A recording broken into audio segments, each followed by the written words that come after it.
आज हम मनुस्मृति के अध्याय 1, भाग 1 और भाग 2 की व्याख्या करेंगे।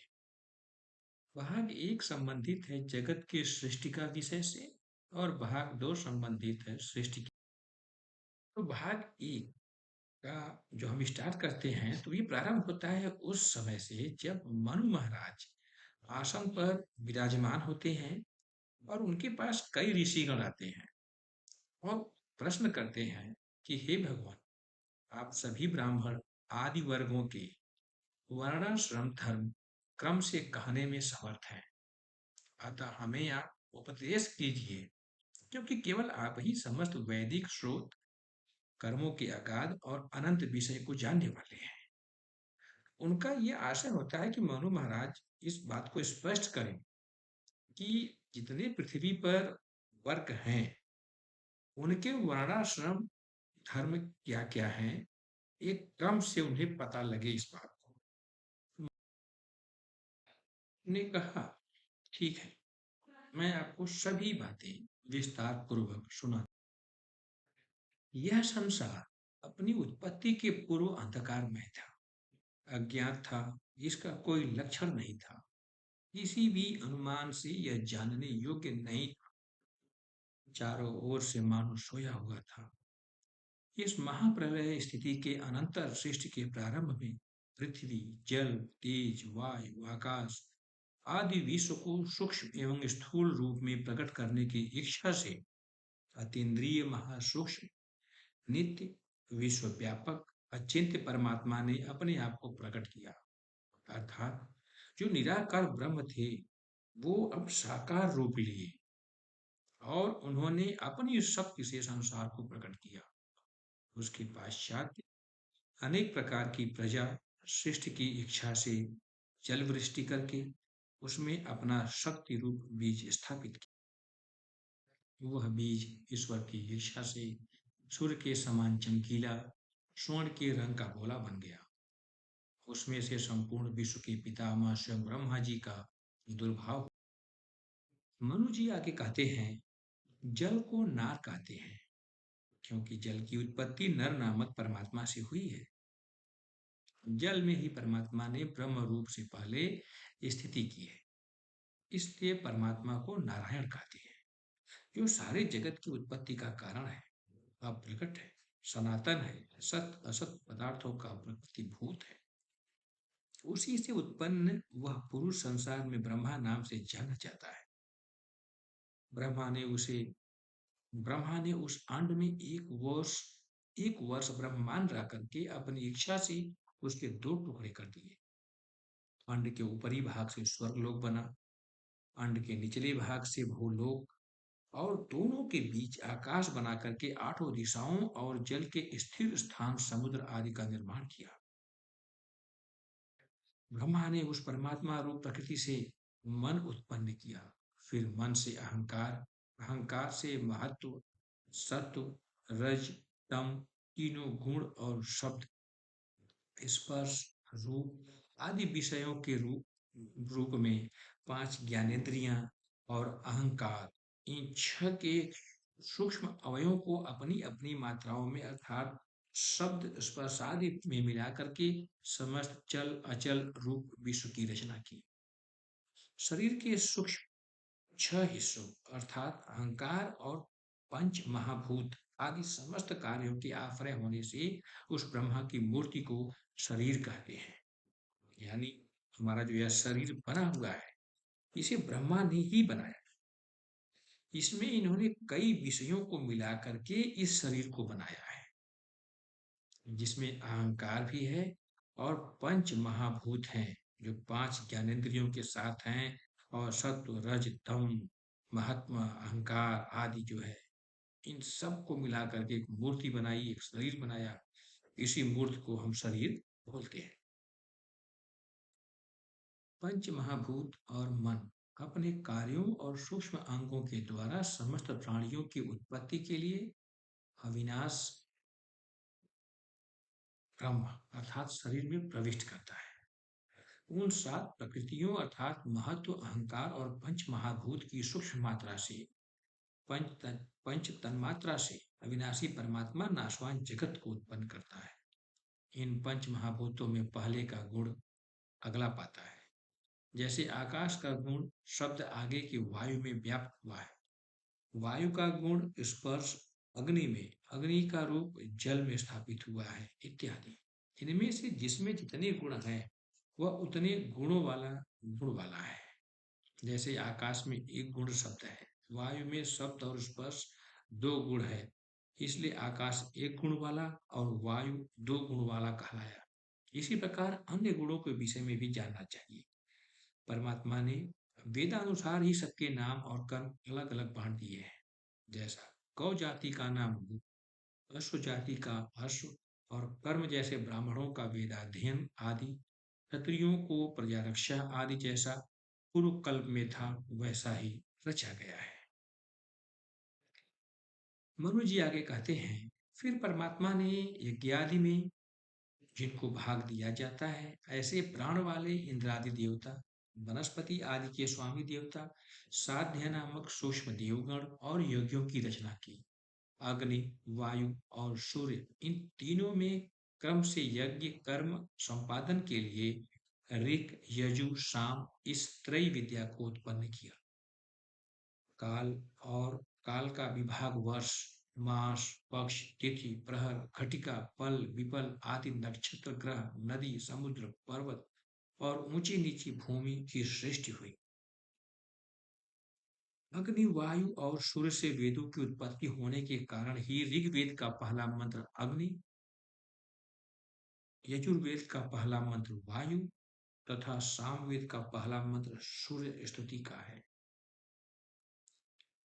कितनी बहुत ही प्राचीन चीजें लिखी हुई है, बहुत बारीकी से। उस समय कालखंड को वर्ष, मास, पक्ष, तिथि, प्रहर, घटिका, पल, विपल आदि में विभाजित किया गया था।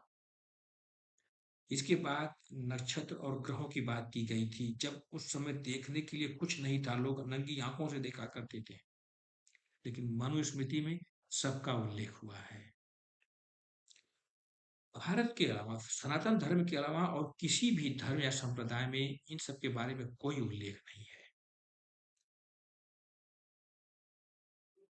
मनु आगे कहते हैं, सृष्टि की रचना करने की इच्छा से ब्रह्मा ने तप, वाणी, रति, काम और क्रोध को उत्पन्न किया। भले और बुरे कर्मों के विचार के लिए धर्म और अधर्म का निर्णय किया। सुख, दुख, काम, क्रोध आदि द्वंद्व धर्मों के अधीन संसार के प्राणियों को उत्पन्न किया। पंच महाभूतों की सूक्ष्म मात्रा पंच तन्मात्राओं के साथ यह सारी सृष्टि क्रम से उत्पन्न हुई। सृष्टि के आदि में इस प्रभु ने जिस स्वाभाविक कर्म में जिसकी उत्पत्ति की, उसी कर्म को उसने ग्रहण किया। हिंसक कर्म, अहिंसक कर्म, मृदु, दया, क्रूर, कठोरता, धर्म, ब्रह्मचर्य, गुरु सेवा, अधर्म, झूठ बोलना आदि जो पूर्व कल्प में जिसका था, वही सृष्टि के समय उसमें प्रविष्ट हो गया। जिस प्रकार वसंत आदि ऋतु अपने स्वाभाविक चिन्ह को धारण करते हैं, उसी प्रकार मनुष्य अपने अपने पूर्व कर्मों को प्राप्त होते हैं। परमात्मा ने लोक की वृद्धि के लिए ब्राह्मण, क्षत्रिय, वैश्य और शूद्र, इन चार वर्णों को पैदा किया। इनमें विराट रूप परमात्मा के मुख से ब्राह्मण, भुजा से क्षत्रिय, पुर से वैश्य और पैर से शूद्र पैदा हुए। परमात्मा ने इस संसार को दो भागों में विभक्त करके एक को पुरुष तथा दूसरे को स्त्री बनाया और स्त्री भाग से विराट पुरुष को उत्पन्न किया। उस विराट पुरुष रूप प्रजापति ने तप करके जिस पुरुष को उत्पन्न किया, वही मैं सारे विश्व को उत्पन्न करने वाला हूं।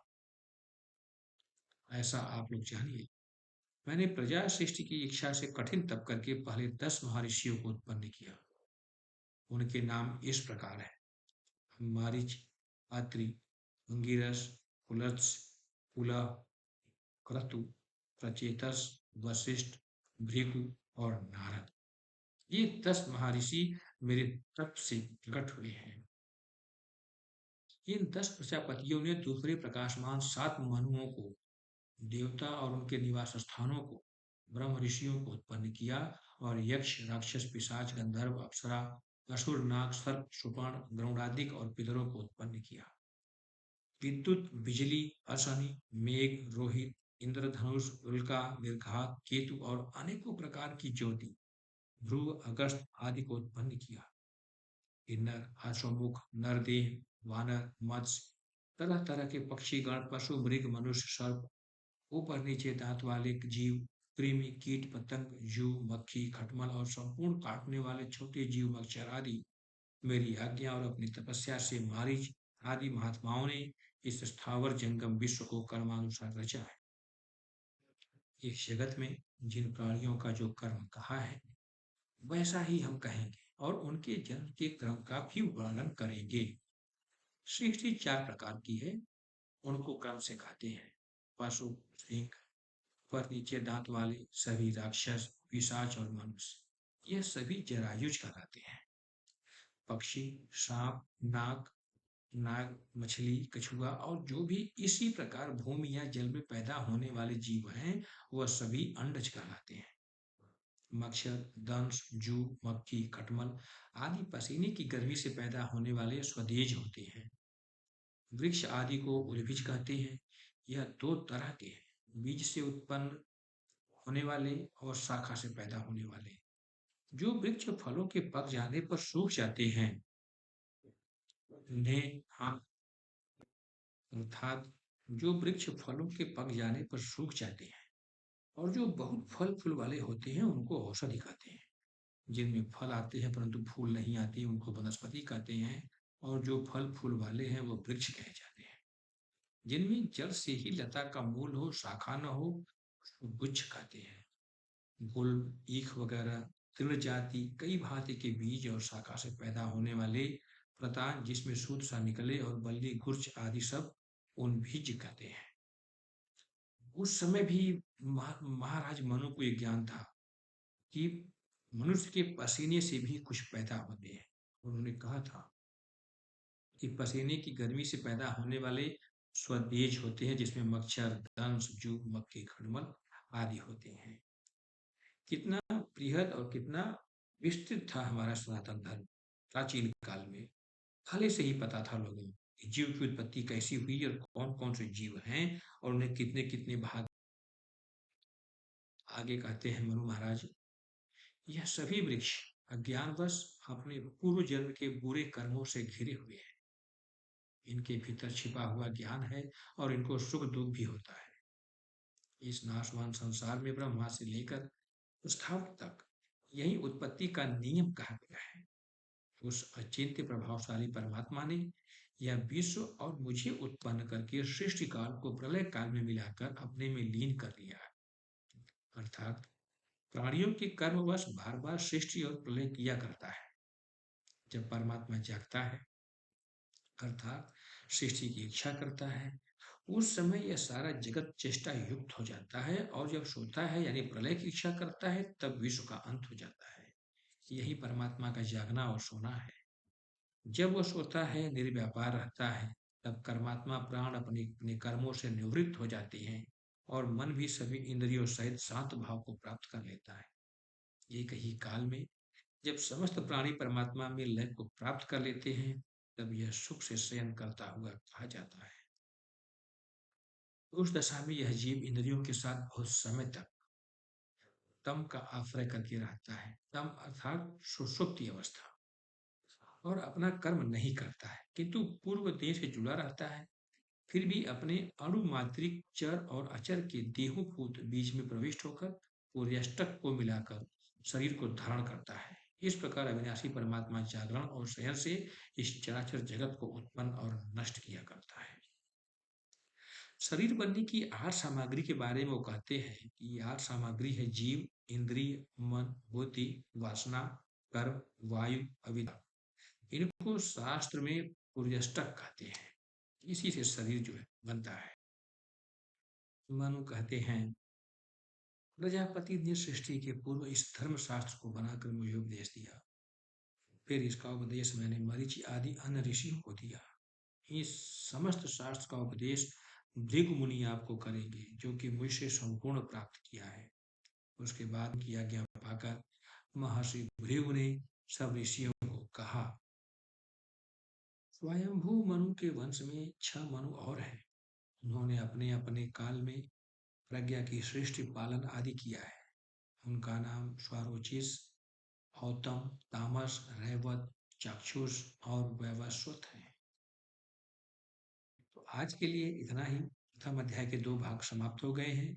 इस अध्याय के जो अन्य भाग हैं उसको मैं अति शीघ्र ले आऊँगा, ताकि मनुस्मृति में जो रहस्य छिपा हुआ है वो सबके सामने आए। क्या यह ऐसा ग्रंथ है कि जिसको लोग गाली देते हैं? क्या उस लायक है या कुछ और है? यह उस समय के वातावरण के बारे में, उस समय के लोगों को कितना ज्ञान था, यह उस रहस्य को उजागर करने वाला एक ग्रंथ है। तो बने रहिए हमारे साथ।